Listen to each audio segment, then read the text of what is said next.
How to think in English, the secret creative habit.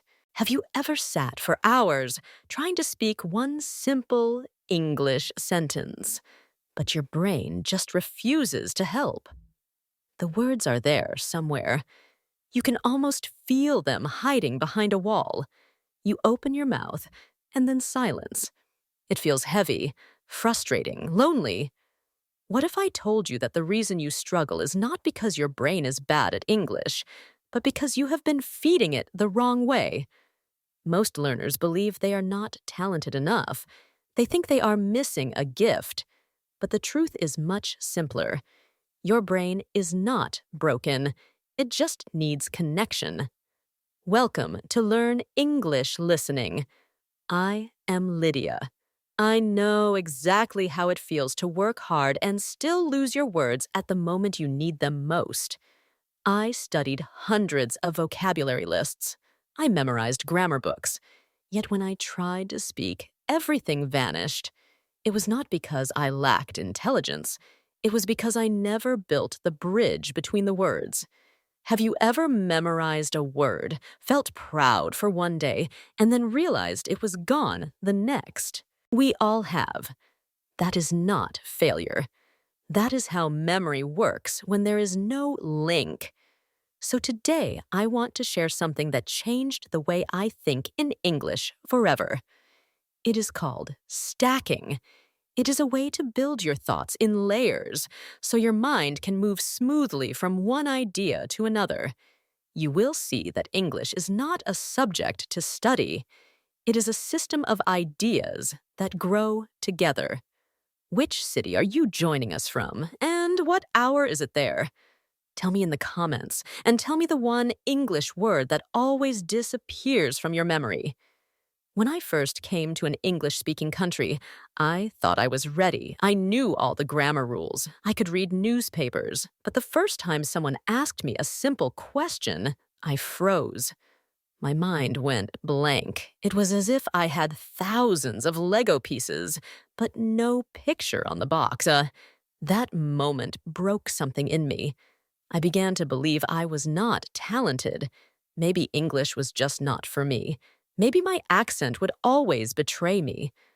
But later, I learned that it was not talent that I lacked. It was connection. You see, the brain does not store language in separate boxes. It does not keep a word in one place and grammar in another. It remembers through meaning, emotion, and pattern. When you only memorize words, your brain cannot find them later. But when you link them through stories, songs, or real feelings, they stay. Jack Ma once shared that he used to fail every English test. Yet he learned to speak fluently by listening to the radio every day and writing down the lines that inspired him. He did not memorize vocabulary lists. He collected connections. That is stacking in action, even if he did not call it that. So, if you ever feel stuck, remember this. You are not bad at English. You just have not built enough bridges yet. Every bridge starts with 2 points, 2 ideas, 2 moments that finally meet. Have you ever felt that you know the words, but they just hide when you need them? I know that feeling. Write in the comments and tell me when it last happened to you. We are all learners here. We are all trying to build our bridges, one small piece at a time. Now that you know the problem is not talent, but connection, let me show you how to fix it. The method is called stacking. Think of it as teaching your brain to play with English instead of forcing it. Step 1. Absorb diversely. Do not limit yourself to textbooks. Watch a short movie scene. Read a line from a tweet. Listen to music lyrics. Every new context gives your brain a new color to paint with. It is like feeding your imagination from different worlds. Step 2. Capture quickly. When you hear something interesting, write it down at once. Do not trust your brain to remember. Use your phone, a notebook, even your palm if you must. Words disappear fast. When you capture them, you are saving sparks before they fade. Step 3. Connect freely. Ask yourself, what if I use this phrase in another story? What if I combine two ideas I never thought could go together? This is where English becomes alive. When you mix meaning, rhythm, and emotion, you stop translating. You start thinking. One of my students once heard the phrase, "You nailed it," in a show. She wrote it down, practiced it out loud, and used it the next day to praise her friend. It felt natural. It felt alive. That is the magic of stacking. Your brain is not a storage box. It is a storyteller. It builds bridges, not walls. When you learn this way, every phrase becomes part of your inner map. If you could combine two English phrases to make one funny or creative sentence, what would it be? Share it in the comments. Let us see how creative your stacking can become. There is a moment every learner dreams about. It is the moment when you stop translating in your head and the words simply come out. One of my students, Maria, experienced that moment after months of feeling stuck. She was ordering coffee, and without thinking, she said, "I will have a latte, please." Then she smiled.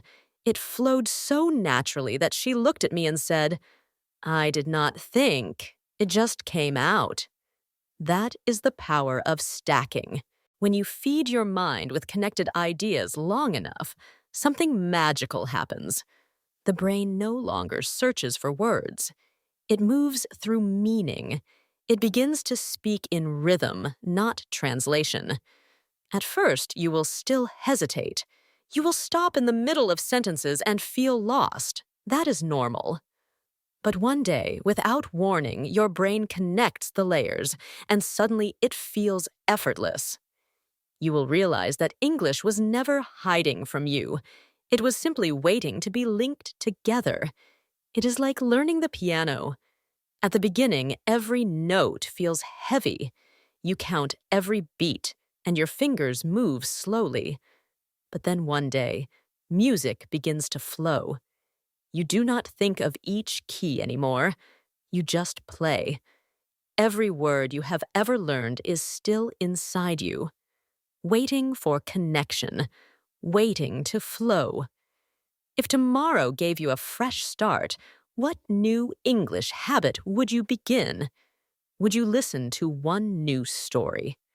Would you write one small sentence? Would you try to think in English for just 1 minute before bed? You are not learning English anymore.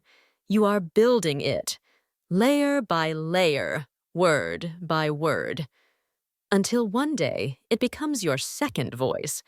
I want you to think of your English like a quiet garden. You have already planted enough seeds. You do not need more lists or rules. What you need is sunlight, patience, and care. Every time you listen to a story or repeat a sentence you love, you are watering that garden. Every time you connect two words into one new thought, you are helping it bloom. The garden does not grow faster because you shout at it.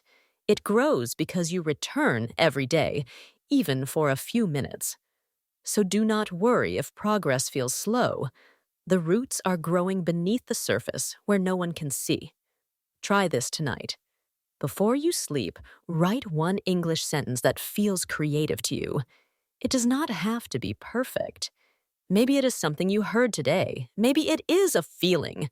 Write it and let it sit. Tomorrow, write another. That rhythm will change your brain faster than you think. You do not need motivation. You need rhythm. A quiet consistency that whispers to your mind, keep going. Would you try it tonight? If yes, write in the comments I will. Let this be your first step in building your garden of English. You have been told to memorize, to repeat, to chase perfect grammar. But today, you learned something deeper. You learned to connect. You learned that English is not a mountain to climb, but a river to join. Every sentence you build is another drop in that river. Every connection is a bridge to someone you have not met yet. You do not need to speak like a native to be understood. You just need to speak like yourself, connected, clear, and alive. English is not a subject. It is a bridge between your heart and the world. It carries your laughter, your stories, your dreams. At this moment, you stand between fear and creativity. Which path will you take? If this message lit a spark in you, share it with someone still afraid to speak. And subscribe to Learn English Listening, where English grows with your heart. Keep building, keep connecting, keep believing that your voice matters, because it does. And one day soon, you will speak without hesitation and realize that the bridge is already built beneath your feet.